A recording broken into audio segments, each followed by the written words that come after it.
അതില്ലേ non vegetarian food കഴിക്കാൻ ഇഷ്ടമുള്ളത് കൊണ്ട് അത് ഉണ്ടാക്കാനായിട്ട് വലിയ മടിയൊന്നും തോന്നാറില്ല കേട്ടോ.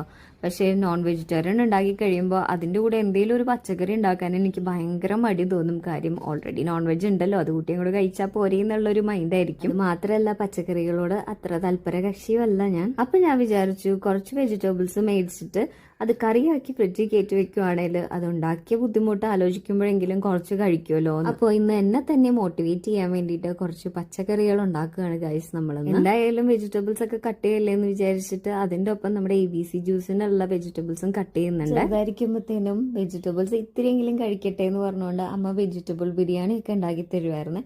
പക്ഷെ അതിൽ നിന്നും പച്ചക്കറി പെറുക്കി മാറ്റിയിട്ട് ഞങ്ങൾ ചോറ് മാത്രം കഴിക്കുമായിരുന്നു. ഇല്ലേ, നിങ്ങൾ എത്ര പേര് ആപ്പിൾ ഉപ്പിലിട്ടത് കഴിച്ചിട്ടുണ്ട്? സംഭവം കിട്ടുവാണ്. ഞാനത് ആദ്യം കഴിക്കുന്നത് ലുലുന്ന് വാങ്ങിച്ചിട്ടാണ്. വെള്ളം ഉപ്പും മുളകും ചേർത്ത് തിളപ്പിച്ചിട്ട് ആറ്റാൻ വെക്കണം. അത് ആറി വരുമ്പോഴത്തേനും നമുക്ക് ബാക്കിയുള്ള പണിയൊക്കെ തീർത്ത് വെക്കാവേ. അപ്പൊ വെജിറ്റബിൾസ് ഒക്കെ കട്ട് ചെയ്ത് വന്നപ്പോഴത്തേനും നല്ല രസമില്ലേ, കാരണം പൂക്കളിട്ട പോലെ ഇല്ലേ. അപ്പൊ സിമ്പിൾ ആയിട്ടുള്ള കറികൾ മാത്രമേ ഉള്ളൂ കേട്ടോ. തക്കാളി, അതുപോലെ ബീൻസ്, ബീട്രൂട്ടൊക്കെ മെഴുക്ക് വരട്ടിയതെന്നോ അല്ലെങ്കിൽ തോരൻ വെച്ചതെന്നോ അങ്ങനെ എന്ത് വേണേ പറയാം. ഞങ്ങളുടെ ഇവിടെയൊക്കെ പറയുന്നത് ബീൻസ് ഒലത്തിയത്, ബീട്രൂട്ട് ഒലത്തിയതെന്നൊക്കെയാണ്.